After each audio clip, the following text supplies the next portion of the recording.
Nahoana izany hoe manana namanao amin'i Jesosy izany?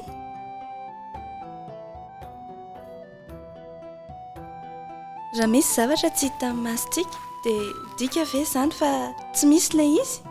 Efa niaina fotoana be rivotra be ireny ve ianao? Ny rivotra dia tsy hita maso nefa tsy azo lazaina hoe tsy misy izy. Afaka manapa-kaso izy ary mampihitsana raviny izay efa maina. Mamorona ny onjy eny amin'ny ranomasina izy ary rehefa mitranga izany dia sarotra ny mino fa tena misy izy. Toy izany mihitsy rehefa mieritreritra hoe manana namana amin'i Jesosy tsika. Tsy hitantsika amin'ny maso izy nefa afaka tsapantsika fa eo izy. Betsaka ny olona izay afaka milaza ny nanampian'i Jesosy azy ireo tamin'ny androm-piainany. Ary rehefa mino an'i Jesosy ianao dia afaka mahatsapa izany koa. Voasoratra ao amin'ny Baiboly ny zavatra niantra tamin'i Petera rehefa miverina niakatra tany an-danitra Jesosy.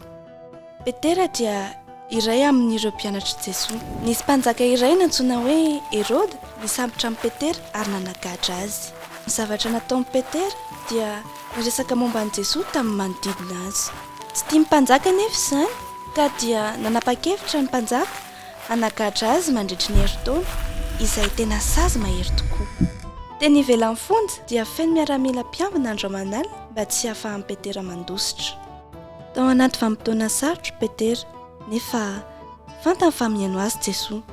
Jesosy no namany akaiky indrindra sy nanome toky azy fa hanampy azy. Tamin'ny ora tsy nampozina nandritra ny alina dia nofoaziny olona Petera sady mibiditsika taminy hoe Petera, nifoazy ianao aingana. Tsy azon'i Petera izay nitranga. Nifatotra rotsy vy ny tongony roa nefa narahina izay nilazain'ilay feo taminy ka nitsangana izy. Tampoka teo dia tapaka ilay rotsy vy ary nilaza tamindray ilay feo nanao hoe anaovy ny akanjo mafananao ary manaraha anay. Dia nanarakaraka izany Petera nivoaka ny fonja sady nanontany tena hoe nofy ary ve ity mitranga ity sa tena izy.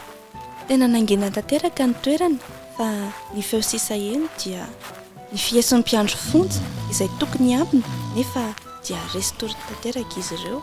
Ary ireo olona mibitsika amin'ny Petera dia afaka nitondra azy nivoaka ny fonja miala ny tanàna. Rehefa tafavoaka dia nierika Petera nisaotra n'ireo olona tsara fanahy nanampy azy dia lasa izy avy eo. Nandefa anjely hanafaka amin'ny Petera Jesosy. Nanome toky Jesosy fa ho anilany sy ny mpianany mandrakariva ary mihaino azy ireo Jesosy rehefa mivavaka aminy izy ireo. Tena faly Petera rehefa nody tany aminy sy mifankahita tamin'ireo namany ary afaka mino ianareo fa faly koa ireo namany nahita azy. Ny mpianatry Jesosy dia natoky hatramin'ny farany fa Jesosy no naman'izy ireo nandritra ny androm-piainany na dia niverina niakatra tany an-danitra ary izy. Izao sy ianao koa dia afaka matoky fa Jesosy no namana tsara indrindra izay afaka resantsika sy miainantsika amin'ny fotoana rehetra, amin'ny toerana rehetra, amin'ny alalan'ny vavaka. Miaraka amintsika foana izy, n'aiza misy atsika, na miaraka amin'ny namantsika isika, na any am-pianarana, na ao an-trano, rehefa mihitsy mahatoky isika fa Jesosy no tena namana tsara indrindra.